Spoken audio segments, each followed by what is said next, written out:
Umum atau KPU telah menetapkan daftar calon sementara atau DCS anggota Dewan Perwakilan Rakyat Daerah Kabupaten 50 Kota pada pemilu serentak tahun 2024. Namun partai politik masih bisa melakukan penggantian terhadap bacalek yang telah ditetapkan. Penggantian terhadap bacalek bisa dilakukan jelang penetapan daftar calon tetap atau DCT. Pasca penetapan daftar calon sementara atau DCS anggota Dewan Perwakilan Rakyat Daerah DPRD Kabupaten 50 Kota pada pemilu serentak tahun 2024. Komisi Pemilihan Umum masih memberikan kesempatan kepada partai politik untuk mengganti bacalek yang masuk daftar calon sementara atau DCS.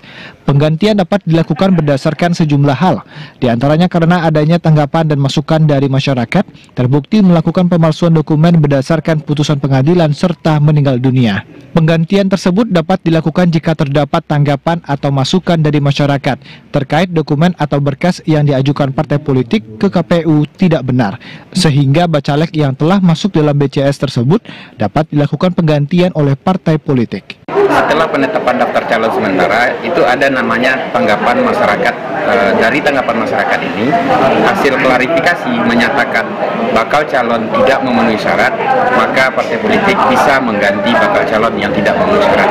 Itu selain dari tanggapan masyarakat, calon yang bisa diganti itu yang pertama karena meninggal dunia, yang kedua berdasarkan putusan pengadilan negeri yang sudah memiliki kekuatan hukum, yang bersangkutan dinyatakan secara pasti berdasarkan hukum tersebut memalsukan dokumen persyaratan dari persyaratan calon. Ketua KPU Kabupaten 50 Kota juga menyebutkan partai politik masih diberikan kesempatan untuk melakukan penggantian terhadap bacalek yang telah masuk dalam DCS sebelum penetapan daftar calon tetap pada bulan November mendatang. Untuk itu KPU terus mendorong partisipasi masyarakat untuk memberikan tanggapan atau masukan terkait DCS yang telah ditetapkan KPU pada tanggal 18 Agustus lalu.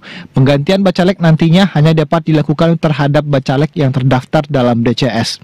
Sebelumnya 17 partai politik di Kabupaten 50 Kota telah mengajukan nama-nama bacalek ke KPU.